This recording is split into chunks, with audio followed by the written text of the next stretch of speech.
Honda City de primeira geração. Tá pensando em comprar um carro desse, mas tá na dúvida se é um bom carro, se ele vai te atender bem, se a manutenção vai caber no seu orçamento? Então vem comigo que nesse vídeo eu vou fazer um levantamento completo de todos os custos envolvendo a compra e a manutenção de um carro desse. Vamos falar aqui de documentação, seguro, cesta de peças completa, lista de equipamentos, parte mecânica, consumo, pontos positivos e negativos, tudo em detalhes.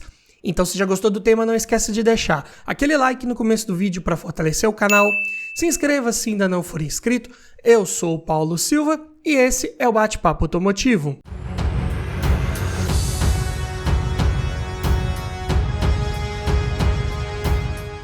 E o City aqui em análise é na versão EXL com motor 1.5 16 válvulas flex manual, ano 2010, versão top de linha para o City nesse ano modelo. E vamos começar falando aqui dos custos envolvendo a compra de um carro desse. E todos os preços que eu disser nesse vídeo foram cotados em abril de 2023.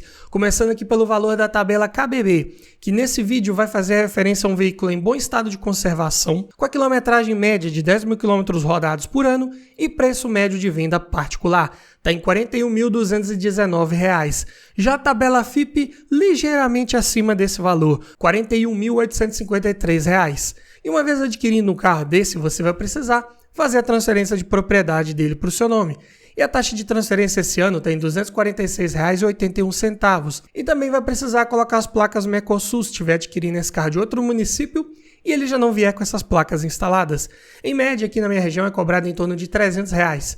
Então já no ato da compra, considerando aqui a tabela FIPE, né, que é o maior valor, então na pior das hipóteses você vai desembolsar R$ 42.399,81 para já ter um carro desse na sua garagem com toda a parte burocrática resolvida e o veículo já no seu nome. Mas vamos falar agora de documentação, começando aqui pelo IPVA, que aqui em Minas é recolhido uma alíquota de 4% sobre o valor da tabela FIPE. Para esse carro, então, ficaria em R$ 1.674,12. Já a taxa de licenciamento, valor que também cobrado no meu estado esse ano, é de R$ 33,66. Seguro, que é bem interessante você pensar em fazer para um carro desse. Eu vou colocar aqui ainda uma taxa de 5% sobre o valor da tabela FIPE, que é o que eu costumo cotar aqui para os vídeos do canal. Nesse carro aqui em específico, ficaria algo em torno de R$ 2.092,65.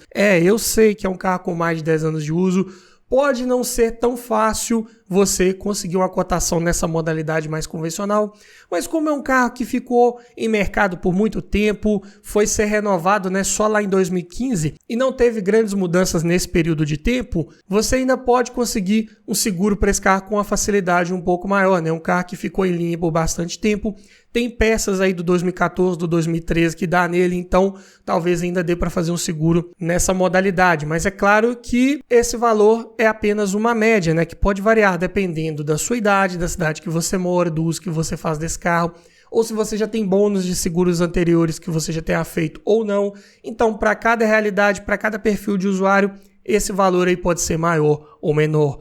Falando agora aqui de depreciação, peguei o valor dele de tabela cotada há 3 anos atrás, ou seja, em abril de 2020. Na época, esse carro estava avaliado em R$ 31.854. Diminuindo do valor de tabela atual e dividindo por 3, ele teve uma inflação média nos últimos 3 anos de R$ 3.333, o que dá 8% de inflação média por ano. Então é um carro bem procurado, bem valorizado aí no mercado, né? Comparado com seus concorrentes também. E em tempos aí de veículos usados e seminovos subindo de preço, claro que não seria diferente com esse aqui. Então, carro bem procurado, bem valorizado no mercado com certeza. Mas vamos somar aqui apenas o que vai sair do seu bolso por ano, todo ano, né? Para poder manter esse carro, que é IPVA, licenciamento e seguro. Dessa forma, você vai ter uma despesa anual com esse carro de R$ 3.800,43, o que dá R$ 316,70 por mês. Não dá para fazer uma estimativa de depreciação do que vai ocorrer com ele nos próximos 3 anos, porque o histórico que temos aqui para fazer esse cálculo dos últimos 3 anos ele foi bem atípico. Então, não daria para poder estimar um valor médio aí para ele de depreciação, né, que deveria ser somado aos custos totais para você saber de fato quanto esse carro te custou por ano ao longo do tempo que você ficou com ele, algo para ficar ligado. Mas falando agora de manutenção, como que é a cesta de peças de trocas periódicas preventivas de um City 2010? Mas antes eu tenho um recado para você. Tá olhando um carro para comprar, mas está na dúvida se aquele carro foi bem cuidado, se ele foi batido, quer aprender a avaliar um carro em detalhes? Para isso, eu desenvolvi um e-book completinho com mais de 280 itens de tudo que você precisa observar em um carro e o que você precisa observar para cada um desses itens. Dessa forma, você vai garantir uma compra mais segura, mais técnica e não corre o risco de esquecer nada na hora de avaliar o seu próximo carro. Então, esse e-book vem para te trazer muito mais conhecimento e aumentar muito as suas chances de levar um excelente veículo para sua garagem. Link na descrição. E começando aqui pelo kit de pastilhas de freio dianteiras da Cobrec, que ficam em R$ 129,00.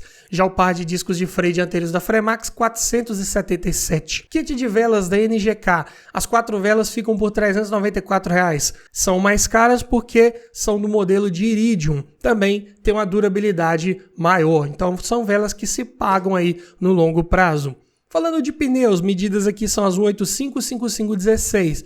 Encontrei os Continental Power Contact 2 por R$ 2.166. Óleo de motor, aqui a viscosidade recomendada pela Honda é a 10W30. E esse motor 1.5 pega 3.6 litros considerando a troca do filtro.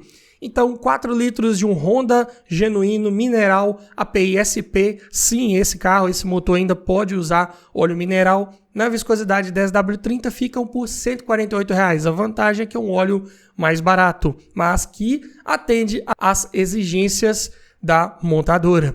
Correia de acessórios encontrei da Gates por R$ 83,00. E aqui não tem tensor incluso, é o preço só da correia.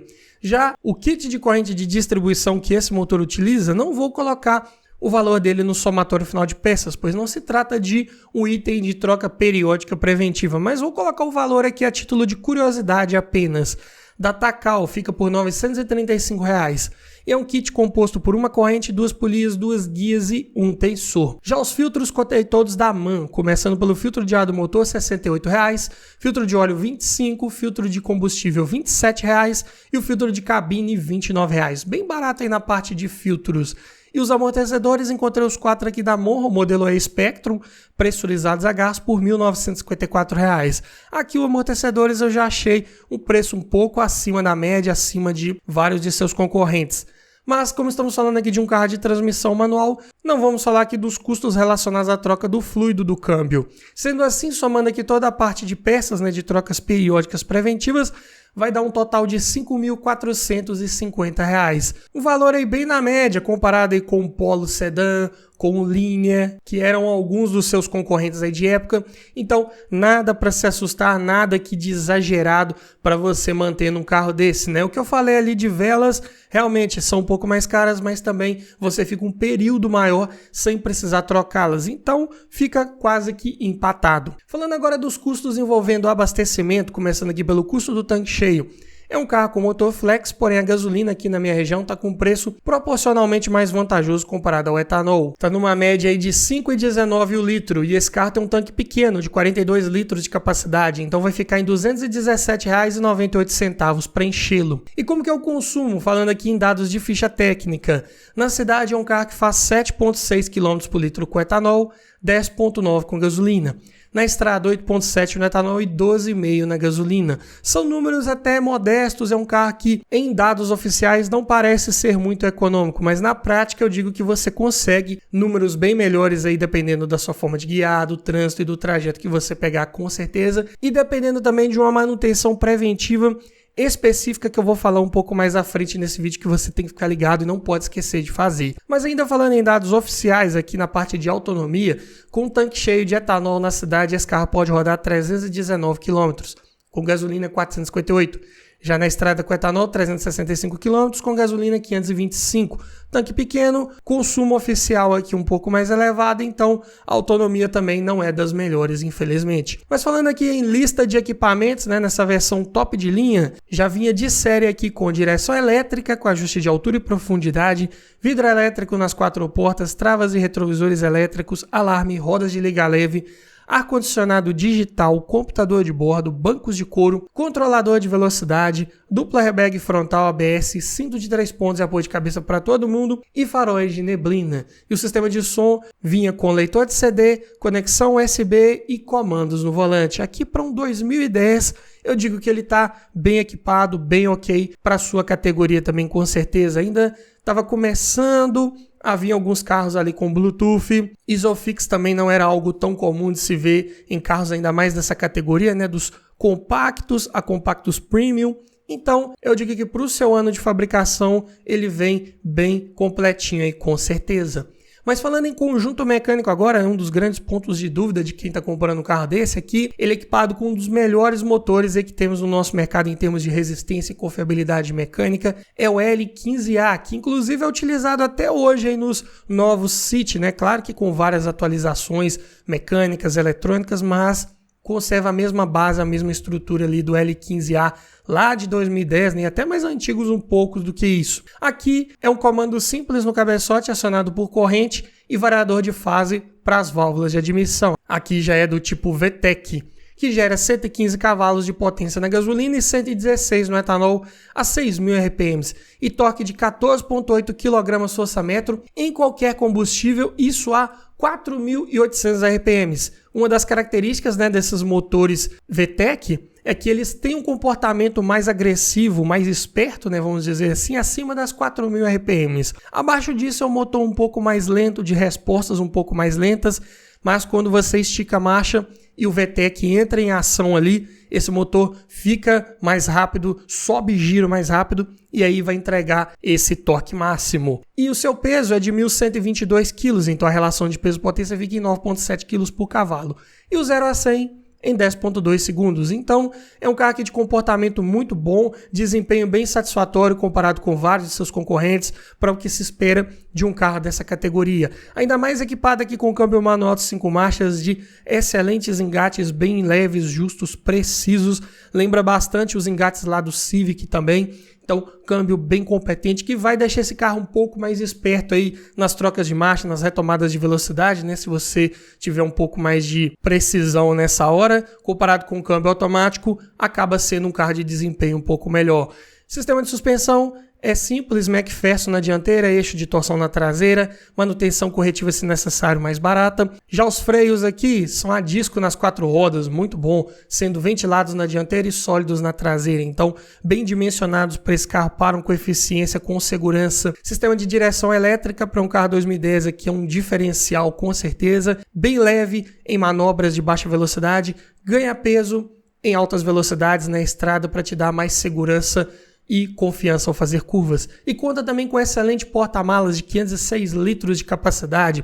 Dá para levar bagagens aí da família inteira sem maiores dificuldades e ainda conta com bancos traseiros rebatíveis e bipartidos. Então dá para aumentar ainda mais essa capacidade de carga se você precisar. Pontos positivos principais de pegar um City aí nesse ano modelo, né, de primeira geração. É o seu motor bem resistente, confiável, com boa oferta de peças no mercado, tudo você encontra com certa facilidade. Preços de peças, né, como vimos aqui, nada de exagerado, dá para manter tranquilamente. Carro de bom desempenho aliado a um consumo de combustível condizente, dependendo, claro, da sua forma de guiar. Boa lista de equipamentos aí para a categoria. Excelentes engates do câmbio, como eu disse, carro também de excelente estabilidade, boa rigidez torcional da carroceria, então um carro que curva com segurança, com tranquilidade, mesmo não tendo suspensão independente nas rodas traseiras, carro que passa bastante confiança em curvas de alta velocidade. Ótimo espaço interno, principalmente para quem vai no banco traseiro, conta também com assoalho traseiro plano, ótimo espaço para os pés, principalmente de quem vai ali no meio daquele banco traseiro, muito bom com certeza. Porta-malas de excelente capacidade, dá show inclusive em vários sedãs médios aí de época. Bom acabamento, principalmente ali dos bancos que são de material ali de excelente qualidade, né? Aqui em couro, muito bom, de ótima durabilidade. Claro que você tem que ter um cuidadozinho adicional aí com couro, né? mas é um acabamento aí de bastante qualidade, com certeza. É um carro que também foi bem avaliado pelo Latte NCAP de sua época, teve 4 estrelas para adulto e 4 para crianças, quase gabaritou o teste, então muito bom, bem seguro em caso de colisão. E por essas e outras razões, é um carro bem valorizado, bem procurado no mercado, que mantém seu preço aí também frente aos seus concorrentes, como vimos já aqui em números. Então, ótimo carro para você revender com facilidade no futuro, quando você quiser, quando você precisar. Pontos de atenção para você ficar ligado antes de comprar um carro desse. Primeiro é que ele utiliza step temporário, né? Que pode incomodar um pouco ali. É um step que quando você estiver utilizando tem que andar mais devagar até encontrar uma borracharia mais próxima, mas é fato também que hoje em dia pneus estão cada vez mais difíceis de furar na estrada, não é tão comum quanto era há um tempo atrás, né? Então o step acaba sendo cada vez menos utilizado. Então essa solução foi também para economizar no custo do pneu ali, com certeza. Quando você também precisar trocar o step vai ser um pouco mais barato e de quebra liberar um pouco mais de espaço no porta-malas também. É um carro de frente baixa, então cuidado aí nas entradas de rampas de garagem principalmente. Pode raspar ali aquela parte inferior do para-choque com certa facilidade. É um carro de tanque de combustível pequeno, apenas 42 litros de capacidade, acaba prejudicando um pouco na autonomia. E lembra que eu falei daquela dica lá para você manter esse motor com bom consumo de combustível? Para isso, você tem que fazer o ajuste preventivo periódico de folga de válvulas. É um motor que trabalha com tuchos mecânicos que não autoajustam aquela folga de válvulas ali de forma automática. Então, a cada 40 mil quilômetros ali aproximadamente, você tem que levar esse carro numa oficina especializada para poder fazer esse ajuste, que se não fizer, esse motor vai passar a trabalhar fora do seu ponto ideal de funcionamento, de abertura e fechamento de válvulas, o que vai fazê-lo perder potência e gastar mais combustível. Também é um carro que não tem ponteiro de temperatura ali no quadro de instrumentos, então não dá para você monitorar ali como é que está a situação do líquido de arrefecimento a todo momento. Só vai ter ali uma luz de advertência, né, um azul para o caso de temperatura baixa demais e uma vermelha para a condição de superaquecimento. Além disso, é um carro que não é homologado para utilizar reboque e carretinha, né? Então não dá para puxar um trailer, algo do tipo aí se você precisar. É um carro também de pneus de perfil baixo que jogam contra um pouco na questão do conforto ao rodar. Juntando isso com a suspensão de comportamento mais rígida para dar mais estabilidade, também é um carro de suspensão de batida um pouco mais seca, não tão confortável em situações de estradas e ruas não muito bem pavimentadas, mas sim, em resumo, é um carro de excelente confiabilidade mecânica, bem prazeroso de guiar no dia a dia e com uma ótima revenda, boa facilidade de revenda sem perder muito valor, com certeza. Mas me diga você, frente a toda essa análise aqui do City, você levaria um carro desse para sua garagem? Deixa aqui nos comentários, quero ouvir a sua opinião. E se você gostou desse tipo de vídeo, vou deixar aqui no final a playlist com vários vídeos nesse formato para você que talvez ainda está na dúvida entre um City, talvez um Linea ou um Polo Sedã, um carro da categoria ou até de outras categorias. Aqui você vai encontrar o vídeo que vai te ajudar a escolher o melhor carro para sua garagem. E no mais é isso, obrigado por assistir, aquele abraço e até o próximo vídeo.